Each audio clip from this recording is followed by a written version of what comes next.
Welcome to the second video in my series on teaching kids to love learning. Today we're going to talk about the natural age for kids to read and write. There's a lot of research about this topic, and I've linked several articles to my website, www.youcanlovetolearn.com. Before we get started, I want to make sure you understand my philosophy of education. First and foremost, learning should be enjoyable. I'm not saying that we should skip doing the hard things and only do what we like, because sometimes doing hard things can be enjoyable. What I'm saying is that we should seek out learning opportunities that our kids will enthusiastically embrace, and we should question ideas that maybe hinder the love of learning. The love of learning starts young. As a matter of fact, kids are born to love learning from day one. It's our job as adults to make sure that it never stops.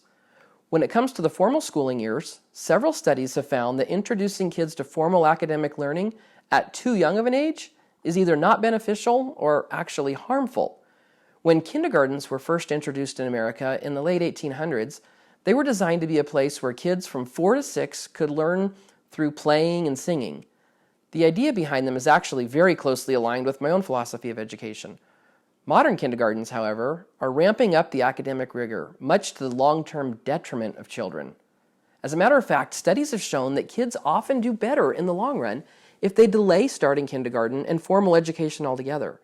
Don't forget that you can go to my website for links to all kinds of articles on this topic. One of the most alarming facts that I have found comes from a study out of Ypsilanti, Michigan. In this study, the researchers divided kindergarten-age students into 3 groups. Group 1 was given a rigorous academic curriculum, Group 2 was given a play-based curriculum, and Group 3 was given a hybrid of the two. What was the most shocking to me was that the students in the rigorous academic class were more likely to be incarcerated as adults. Keep in mind that every one of the kids in the study came from what we would consider tough neighborhoods with no easy way out. The kids who played more in kindergarten were more socially adjusted as adults and more likely to keep their jobs and less likely to go to jail. If that doesn't get your attention, I'm not sure what will. So my wife and I began homeschooling our kids back in 2007 when our oldest was just entering kindergarten. I guess you could say we actually started before then, since he was learning long before he started school. Over the years, we've had the chance to talk with several parents who were concerned about their kids not reading in kindergarten or first grade, and our advice is always the same: just give it time. Don't even start to worry about it until 8 or 9 at the earliest. We've seen kids as old as 11 or 12 suddenly click with reading. So what does waiting look like? It looks like a giant opportunity to learn.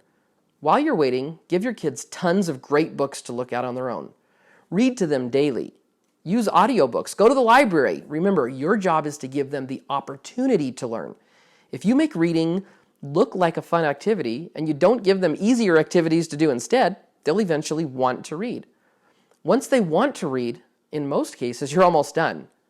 So what about writing? I talk about all of this in my book, The Love of Learning. If kids develop a love of learning at a young age, they're more likely to want to read. As they read, they're exposed to excellent writing. Quite often, you'll see a love of writing follow their love of reading with very little intervention on the part of a parent or a teacher. Now, as kids get older and need to better understand formal writing strategies, you may want to provide some instruction in that area. But for elementary kids, you just might be surprised what they can do if you provide nothing more than opportunities to read and write. Remember, you can learn more about the book my wife and I have written called The Love of Learning by visiting our website at www.youcanlove2learn.com. Or you can click on the link in the video description below.